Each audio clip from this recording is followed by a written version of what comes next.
Si usted es un boliburgués, un enchufado, pues hay buenas noticias para ustedes. Le pueden embargar todos sus bienes aquí en Estados Unidos si son malversados y sobre todo si están ligados a la adquisición de sus bienes a la violación de derechos humanos. El Congreso de Estados Unidos en el día de hoy toma la iniciativa en una propuesta bipartidista de empezar a señalar a algunos de los grandes culpables de las violaciones de derechos humanos en Venezuela aquí en las Cortes de Estados Unidos. Pero eso no es lo único que tenemos en el día de hoy. También en Venezuela sigue siendo noticia. Exigen liberación de los presos políticos en Venezuela.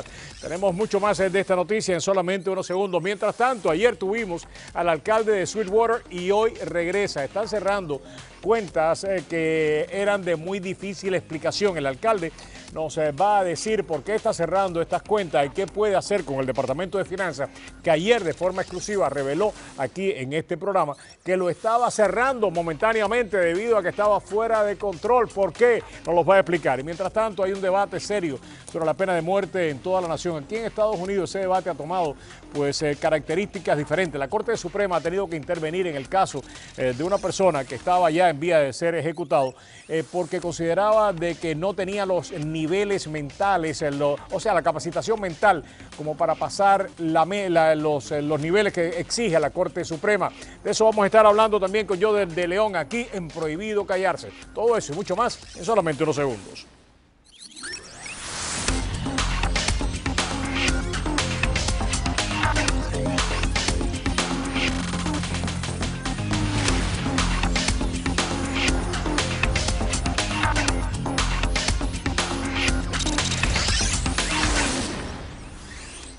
Ok, regresamos aquí a Prohibido Callarse. Muy buenas noches, soy Roberto Rodríguez Tejera. Tenemos a Héctor Caraballo aquí en representación de Yo García en el día de hoy. Héctor, gracias por acompañarnos. Encantado de estar contigo aquí. Y tenemos directamente desde Washington a nuestra congresista Eliana Rosa Lehtinen. En una gestión bipartidista del Congreso de los Estados Unidos, pues se ha puesto de acuerdo para sancionar específicamente algunos de los más grandes violadores de derechos humanos en Venezuela, sobre todo aquellos que tienen fortunas aquí en Estados Unidos que se la vienen a gastar, los boliburgueses, los enchufados. En el día de hoy hay noticias para ustedes. Congresista, gracias por acompañarnos. No, Roberto, ya por fin gracias. se llegó, ¿no? Bueno, al fin, amén y aleluya, ya estamos en el pleno para votación y esta ley es bien modesta porque yo creo que debemos hacer más, pero por lo menos este primer paso y le va a negar la entrada a Estados Unidos y le vamos a bloquear las propiedades, vamos a congelar los bienes y prohibir las transacciones financieras de los que están abusando de los derechos humanos venezolanos. Es increíble que tenemos que hacer esto porque el presidente tiene el poder. Ojalá que lo hubiera hecho, pero como no lo ha hecho, nosotros en el Congreso lo vamos a hacer. Y en el Senado tenemos a Marco Rubio y Bob Menéndez, que también en una manera bipartidista tienen su proyecto de ley. Así que la idea es pasarlo en la Cámara, que vaya al Senado, que ellos tomen el proyecto de la Cámara y enseguida al presidente. Pero toda la legislación, Roberto, como tú sabes y Héctor lo sabe, toma su tiempo. Aquí nada es fácil. Pero hemos llegado al fin al día. Efectivamente. Mi querido Héctor. Para nosotros es un momento muy interesante, muy bonito, porque teníamos la obligación de apoyar de alguna forma ya real y el proyecto de la congresista era ideal para eso. Por eso el congresista Yo García también patrocinó este proyecto de la congresista y ha sido muy bonito porque todos los congresistas y senadores cubanoamericanos están apoyando esta ley porque es algo que nos llega muy cerca a todos los cubanos porque hay muchas similitudes y muchas vinculaciones entre la represión y la violación de los derechos humanos en Venezuela y lo que durante 5 décadas hemos tenido que sufrir los cubanos. El congresista va a votar a favor, como ya todos sabemos, y esperamos que esta ley dé una señal bien clara al gobierno de Venezuela de que no vamos a mantenernos impasibles ante las violaciones que se están realizando en ese país. Congresista, una de las cosas que muchos se preguntan es quién va a seleccionar los nombres de las personas que van a ser sancionadas y si ya hay algún nombre que haya sido escogido para pertenecer a esta lista. Muy buena pregunta, Roberto, y gracias que me la has hecho porque hay mucha mala información que está dando vuelta por el sur de la Florida sobre esta lista.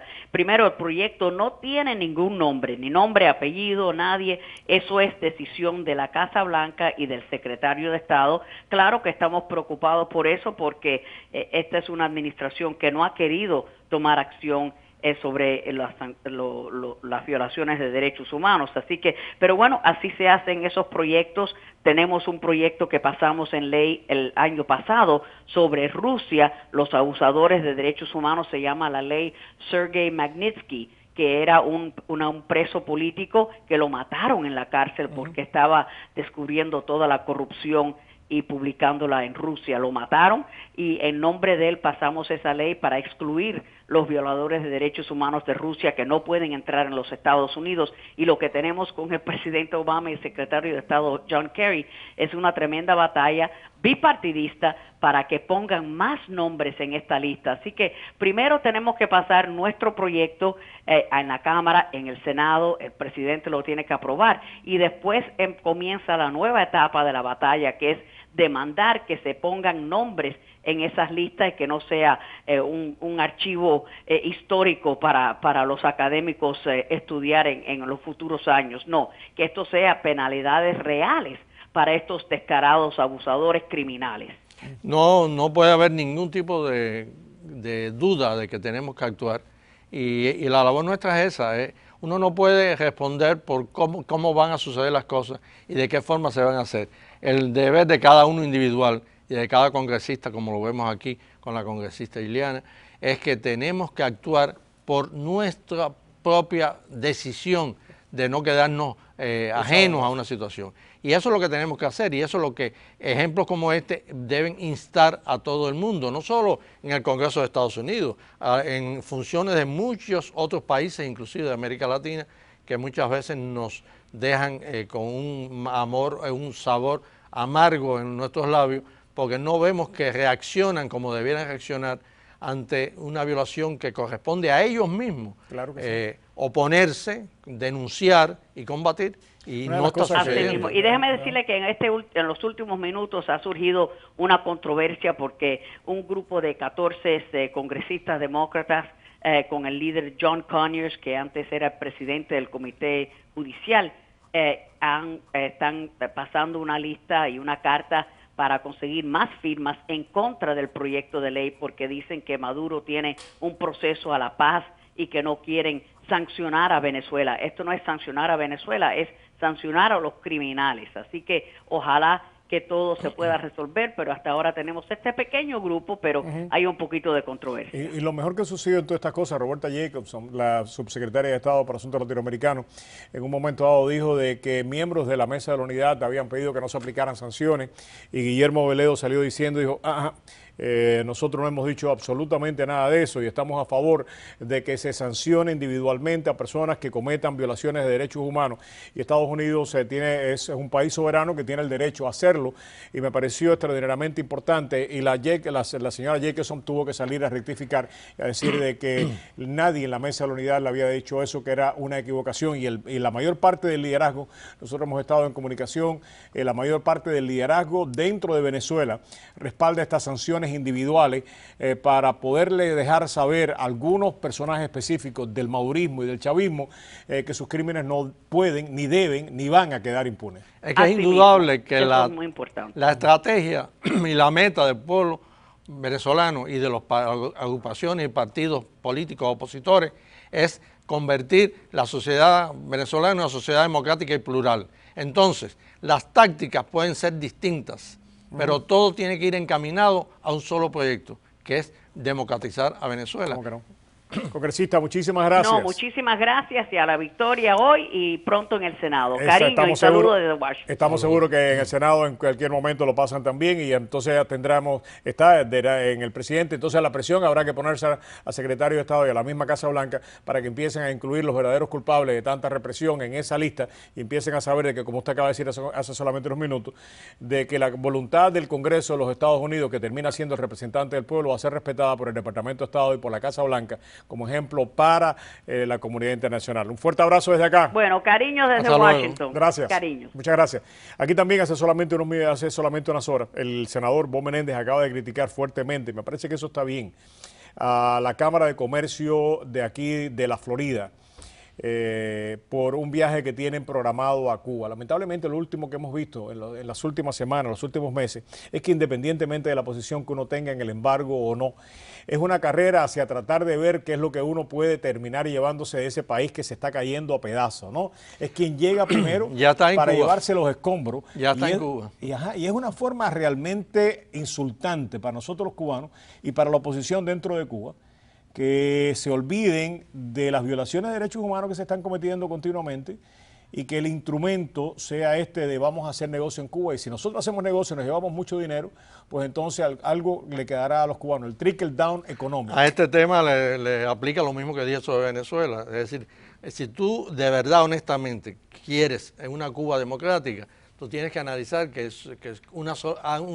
un cambio económico tiene que venir vinculado a cambios de tipo político, claro, que pueden demorarse más o menos, pero si tú no tienes siempre consciente de que tú quieres para Cuba una sociedad distinta a la que hay, tienes que actuar relacionado con ese punto de vista. Si no, lo que estás cayendo en una mentira que tú mismo te estás mintiendo, claro, a ti mismo. Quiero felicitar tanto al senador Menéndez como al senador Rubio por criticar la Cámara de Comercio.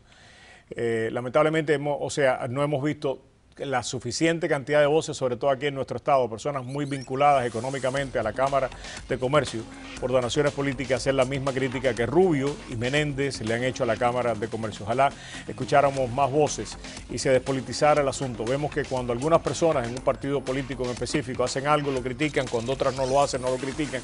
Y me parece que Rubio y Menéndez en este asunto en particular están dando un ejemplo a imitar por todo. No se puede de ninguna manera se puede desligar el tema de los derechos humanos en Cuba a cualquier levantamiento de sanciones. Me parece que eso es una barbaridad. Y hubiera sido total y completamente imposible plantear eso cuando se estaban haciendo las sanciones en contra de Sudáfrica, que alguien dijera de que la mejor manera de poder alcanzar los derechos para todos los negros en Sudáfrica era un mayor acercamiento económico. Sí, pero indudablemente era un sistema, era una situación distinta también. Pero también hubiera sido inaceptable. Porque en aquel momento había un verdadero embargo y un verdadero boicot. Pero de todas maneras, desligar las dos cosas me parece que no se deben desligar. Es inaceptable. Vamos a hacer contacto con Venezuela, tampoco regresemos. Gracias, Héctor. Y bueno, pues nada, en el día de hoy, de forma partidista, este proyecto va encaminado al Senado. Joe García ha sido uno de los copatrocinadores de este proyecto que se lo echó sobre los hombros la congresista Ileana Rosel Lettinen, que va encaminado hacia la victoria. Vamos a publicidad y regresamos, vamos a hacer contacto, vamos a tratar de hacer contacto. Creo que ya la tenemos en línea, si no más tarde lo haremos, con Patricia Ceballos, la alcaldesa electa. Su esposo está preso y apabulló a los maduristas en esta elección. Vamos a establecer contacto con ella. Regresamos.